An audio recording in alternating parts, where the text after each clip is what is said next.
Hello guys, मेरे YouTube channel में आपका स्वागत है। मेरा नाम है मनमोहन मिश्रा। तो आज हम इस वीडियो में डिस्कस करने वाले हैं फिक्स डिपॉजिट या फिर क्रिप्टो करेंसी। आपको किस में इन्वेस्टमेंट करना चाहिए। देखिए, ये दोनों एकदम ऑपोजिट टॉपिक है, लेकिन मैं फिर भी इस वीडियो में आपको पूरा डिटेल करके बताऊंगा कि आपके फ्यूचर के लिए कौन सा ज्यादा अच्छा है। तो सबसे पहले मैं आपको बताता हूँ।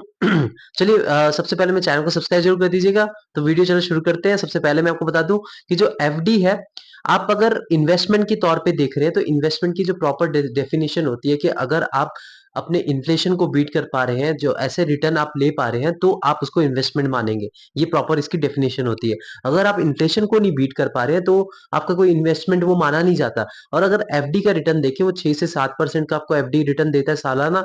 और अगर आप इन्फ्लेशन देखें, मतलब जो महंगाई देखें, वो आपको 6% तक ही दिख रही है। तो 6 से 7%। तो आपका जो पैसे जो वैल्यू है उसकी कोई बढ़ नहीं रही है। मतलब आपको वैसे दिख तो रहा है, अगर आप 100 रुपए की एफडी करते हैं तो आपको अगले साल 106 रुपए मिल जाते हैं। लेकिन अगले साल उसकी 100 रुपए की वैल्यू 106 रुपए ही होती है, क्योंकि आप जो इस साल 100 रुपए की चीज खरीद रहे हैं वो अगले साल 106 रुपए में खरीदेंगे। तो आपका जो डिफरेंस यहाँ पे कुछ बन नहीं रहा है। तो इसीलिए मैं आपको कह रहा हूँ कि एफडी को एज एन इन्वेस्टमेंट अगर आप सोच रहे हैं तो इन्वेस्टमेंट है नहीं।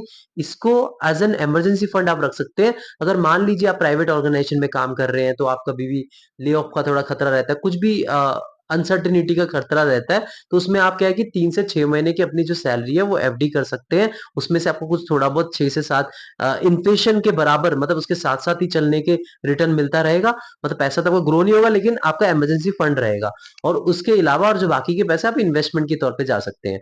अब दूसरी टॉपिक पे आ गया क्रिप्टो करेंसी। देखिए, क्रिप्टो करेंसी की जब बात आती है तो सब डर जाते हैं, बोलते हैं यार सट्टा है, या फिर बोलते हैं कि यार ये तो जुआ है, मतलब बहुत पंगा है इसमें। लेकिन मैं आपको बता रहा हूँ, अगर आप एज एन इन्वेस्टमेंट देखें तो क्रिप्टो करेंसीज अभी बेस्ट है। फ्यूचर में क्रिप्टो करेंसी बहुत आगे बढ़ेगा, ये इसके लिए मैं बुलिश हूँ, क्योंकि इसका एक प्रॉपर यूज केस है। मैं आपको इसका प्रॉपर यूज केस आपको बताऊंगा ना, आप भी खुद शॉक हो जाएंगे। आप भी बोलेंगे यार कि नहीं नहीं, ये चीज में कोई दम है तभी ये आ रखा है। तो इसका जो प्रॉपर यूज केस ये है कि मतलब ये प्रॉपर एक ब्लॉकचेन टेक्नोलॉजी में काम कर रहा है। तो ये ब्लॉकचेन ऐसे प्लेटफॉर्म में चीजें ट्रांसफर करवाना चाहता है। जैसे कि आपको मैं बता रहा हूँ, जो ब्लॉकचेन होता है वो एनोनिमस वे में काम करता है। मतलब जैसे कि मान लीजिए आप कोई ट्रांजेक्शन कर रहे हैं या कुछ भी आप कर रहे हैं, तो उसमें आपका कोई ट्रैक नहीं कर पाता है। तो इसके एडवांटेज ये रहता है कि आपका डेटा चोरी नहीं होती, कोई आपका डेटा चोरी नहीं कर पा रहा है। जैसे अभी आप एग्जांपल ले लीजिए, जो अभी हम जो इंटरनेट यूज कर रहे हैं वो वेब टू यूज कर रहे हैं। तो वेब टू जो यूज कर रहे हैं उसमें प्रॉब्लम क्या आती है। आप देख पा रहे हैं कि अभी आप जब यूट्यूब में कुछ सर्च मारते हैं, आप गूगल में जब सर्च मारते हैं, तो आपने नोटिस किया होगा कि उसी के रिलेटेड आपको एड्स दिखते हैं। तो क्यों दिखते हैं? रीजन ये है क्योंकि वो आपका डेटा चोरी हो रहा है। तो गूगल वाला, यूट्यूब वाला, फेसबुक वाला आपके डेटा चोरी कर रहा है, विदाउट आपकी परमिशन भी नहीं ले रहा है। मतलब वो आपको परमिशन ही भी नहीं ले रहा और आपकी डेटा चोरी कर ले रहा है। तो ये बहुत गलत चीज है ना। तो ये चीजें बंद करने के लिए ही ब्लॉकचेन टेक्नोलॉजी आया है।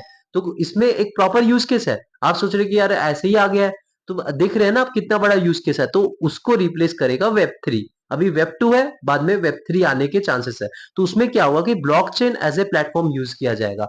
अभी आप Android as a platform use कर रहे हैं मोबाइल में, कुछ एप्पल में आप आईओएस यूज कर रहे हैं, आप लैपटॉप में विंडोज यूज कर रहे हैं, लिनक्स, ये सब यूज कर रहे हैं। तो वैसे ही एक blockchain as a platform use future में करा जाएगा।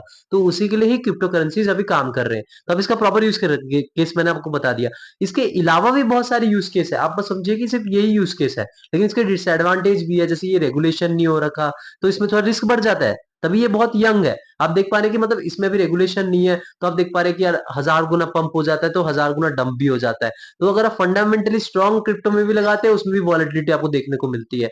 तो ये चीजें आपको फेस करनी पड़ेगी अभी तक रेगुलेशन, क्योंकि ये बहुत यंग है। आप एग्जांपल ले लीजिए, जब स्टॉक्स जब शुरुआत में आया था, मेरे ख्याल से 1800 के करीब करीब आया था। तो तब आप देखिए 1700 के बीच या 1800 से 1700 के बीच में ऐसे कुछ आया था।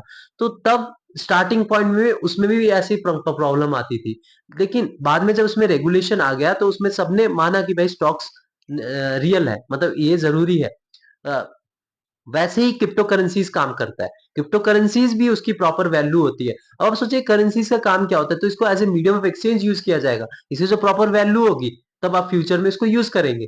तो ये एकदम प्रॉपर इसका यूज केस है। ये ऐसा नहीं है कि भाई आप ऐसे ही इन्वेस्ट कर रहे हैं, तो इसका यूज केस है। लेकिन मेरा सजेशन रहेगा कि अगर आप इन्वेस्टमेंट की टिप मांगना चाहेंगे तो मैं आपको टिप भी दे देता हूँ इस वीडियो में। जब आप न्यूज में सुन रहे हैं, मतलब आप सोच रहे हैं कि मतलब न्यूज में सुन रहे से बीच में अभी 2022 में टैक्स का रिलेटेड न्यूज आया था कि 30% तक टैक्स लगेगा। तो आप देखा कि जो क्रिप्टो मार्केट है वो 10 गुना नीचे हो गया था। 10 गुना मतलब आप समझ रहे हैं, 1000% तक नीचे हो गया था, 1000 से 1500% तक नीचे हो गया था, तो 1000 से 1500% कम नहीं होता। तो उस वक्त आपको एसआईपी शुरू करना था। तो अभी आप 2024 में अभी क्रिप्टो मार्केट देखिए, आपको डेफिनेटली 4 से 5 गुना, मतलब 400 से 500% आपको इंटरेस्ट मिला होगा जब उन्होंने वहां से एसआईपी शुरू किया होगा, जिन लोगों ने, क्योंकि ये मैंने खुद फॉलो किया है और मैं आपको बता रहा हूँ, मेरे को 4 से 5 गुना इंटरेस्ट मिला है। तो ये चीजें आपको फॉलो करनी पड़ेगी। ये नहीं कि आपने ऐसे जाके अभी एसआईपी शुरू करा, एसआईपी ऐसे नहीं करेंगे, क्योंकि थोड़ा क्रिप्टो अभी यंग है, थोड़ा प्रॉब्लम है। और अगर आप लॉन्ग टर्म के लिए वेट कर रहे हैं, मतलब लॉन्ग टर्म के लिए अगर आप सोच रहे हैं, तब कुछ कुछ फंडामेंटली स्ट्रॉन्ग क्रिप्टो में इन्वेस्टमेंट कर सकते हैं, उसमें अच्छा खासा रिटर्न आपको फ्यूचर में मिल सकता है। जैसे बिटकॉइन हो गया, इथेरियम हो गया, मैटिक हो गया, आपका डिसेंट्रलैंड हो गया, सैंडबॉक्स हो गया, ट्रॉन हो गया आपका। उसके अलावा भी आपको कार्डानो मिलेगा, सोलाना मिलेगा। तो ये चीजें आप इनमें रिसर्च करके इन्वेस्टमेंट कर सकते हैं। लेकिन आप खुद लेकिन मैं आपको बता रहा हूँ प्रॉपरली, ये एक फ्यूचर है और ये इन्वेस्टमेंट तौर में आपको मैं बता रहा हूँ है। लेकिन अब आप किस तरीके क्या पैटर्न फॉलो करते हैं, वो आप पे डिपेंड करता है। तो ओवरऑल मैंने आपको कंक्लूजन में बता दिया कि एफडी को अगर आप कंसिडर करेंगे तो इसको as an emergency fund consider करिए। ये आपको रिटर्न नहीं दे रहा है, ये इन्फ्लेशन के साथ साथ ही चल रहा है, मतलब महंगाई के साथ साथ ही आपको रिटर्न दे रहा है। तो कोई आपका पैसा बढ़ नहीं रहा है। और क्रिप्टो की बात करें, ये प्रॉपर इन्वेस्टमेंट है, लेकिन बहुत ज्यादा रिस्की है। मतलब अगर आप पैसा लगा रहे हैं तो आपका नेगेटिव में बहुत जाने के चांसेस है। तो तब लगाइए जब मार्केट बहुत डाउन हो, बहुत, और आपको न्यूज में सुना होगा कि यार क्रिप्टो खत्म हो रही है, तो तब आप अपना एसआईपी थोड़ा थोड़ा शुरू करिए और कंटिन्यू रखिए। और मैं आपको बता रहा हूँ, बहुत अच्छा खासा रिटर्न आप फ्यूचर में ले पाएंगे और बाद में पछताएंगे भी नहीं कि यार क्रिप्टो तो यार बहुत आगे बढ़ गया। तो ये मत सोचिएगा, तो बाद में ये पछताना ना रहा है। तो ओवरऑल मैंने आपको बता दिया। मेरे चैनल को सब्सक्राइब जरूर कर दीजिएगा, मैं ऐसे वीडियो लाता रहूंगा। Thank you.